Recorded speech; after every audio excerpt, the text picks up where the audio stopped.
Greetings, everybody, and welcome. This is Tavo DRC, and we are here today giving a couple of training words for the EORR. That's Equal Opportunity, Real Respect, Cross-Better Unity Movement of Christian Ministry. We're submitting this as SELA, but when you come over here, you've heard a lot, you know more. But we over here, this is what we mean if we do, we train different things. And there's some interesting concepts that the Lord has put on my heart to say. One of them I've already talked about when you say the word apostle. Oh my gosh, that is a giant red flag buzzword. So I talked about that one already. We will not do this here, but today I'm going to do sort of a humorous one. That we've noticed that there is such a thing as neo-Phariseeism. These are things that accuse people in different ministry groups in the Christian community, different kinds. There's a bias because they hear things that they disagree with, they don't want, it doesn't match up with their theology, they're mentoring, and they will start accusing. We're trying to minimize that, have a little humor about us, don't compromise, you don't have to endorse them, you just respect them, and the respect is a big deal. Real respect, and then to be easily entreated, James 3:17, which would be one of our huge talks, our huge meanings of abiding relationship theology. That's part of it. It's how you act and react under pressure with your best friend, with your family, your mother, your spouse, yourself, other people, and secular society. How you do at business with God's help. You're going to need abiding relationship theology. You're going to need to know that's relationships in this move of God more than money, more than looks, more than form of ministry, more than people, whether they got few or many. It's about you and your respect for people, the office of every human made in God's image.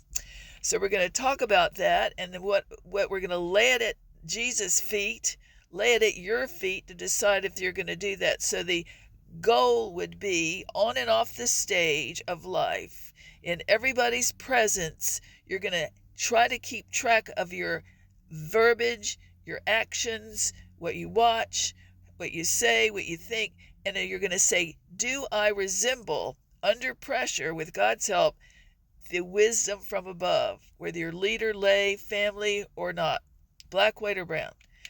This is a goal before the Lord, the audience of one, only God. When no one else is there, I take it on myself to be that way as best I can. You fall off the horse, you get back on. James 3:17 is this: the wisdom from above was written out by James, the half-brother of Jesus Christ, who is the pastor of the Church of Jerusalem. That book is so calm and so meaty. But if you go to Jerusalem, which I went, it is such the tightest place in the world of pressure, spiritual warfare, trying to be destroyed, and all the fighting and factions, all that we know in the news and everything else, the history of Jesus and all the different faiths have their big thing there. So I picture him having to have self-control, self-government, which is part of this movement. Where Galatians 1:1 and 2, that's not for everybody, but there is a role model in that for those in need of it. So when we're looking at the fruit that comes from above, the wisdom that comes from above, under pressure, you want to say, am I acting pure? Is what I do pure? Are they pure? Do I want to hang with them? Am I peaceable, easily entreated? What is easily entreated in ministry and in family? You don't have to win. You don't have to prove your point, get even with them. You have to trust God and have some, don't be dysfunctional. Don't lose your cool. And don't be stubborn stay. All right. That's a form of idolatry, it says in 1 Samuel 15:23. God forbid. I bet we're all human, The wisdom from above is, first of all, pure, peaceable, easily entreated. It respects people. It doesn't stonewall them. Easily entreated is relationship, respect, real term to think about. All right, full of mercy and good fruit, without partiality and without hypocrisy. All these relationship issues. In their emotionally health issues, lack of knowledge that isn't always fun.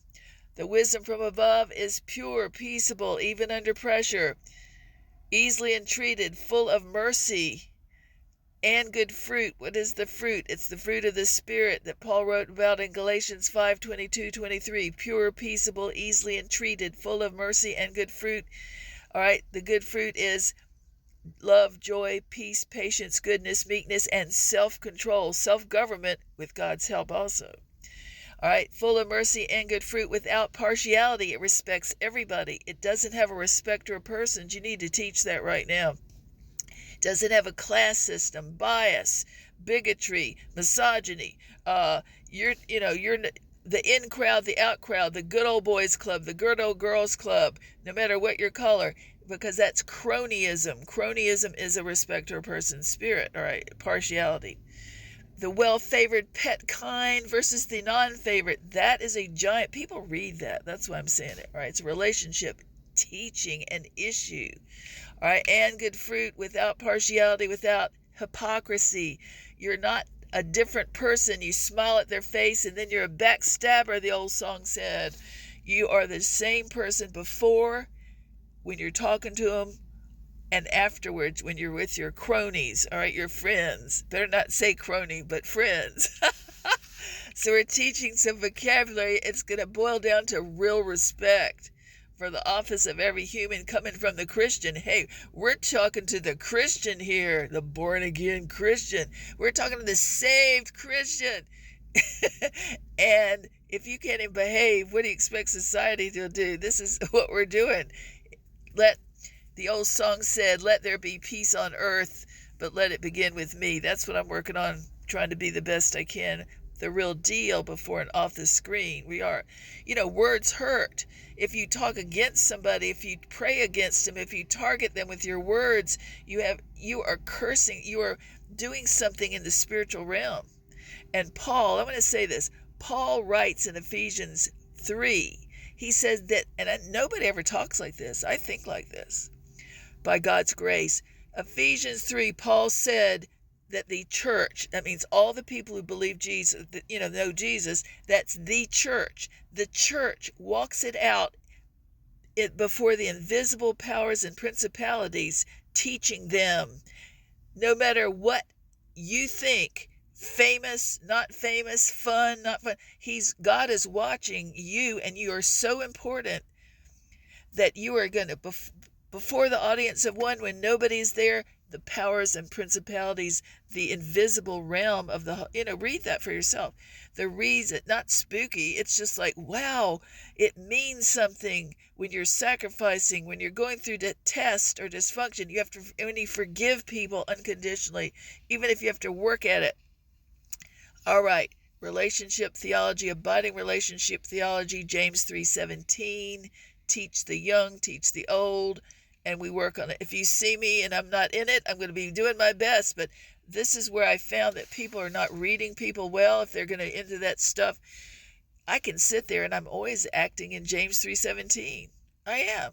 I have to teach it though, because people are so critical, and some of this garbage, crapology is out there. So we're trying to tone that down for the harvest, the last days, and make Jesus proud of us and make Jesus great. His love and respect and his nature known. Ephesians 4, transform society. This is Tavo DRC signing off for now. God bless.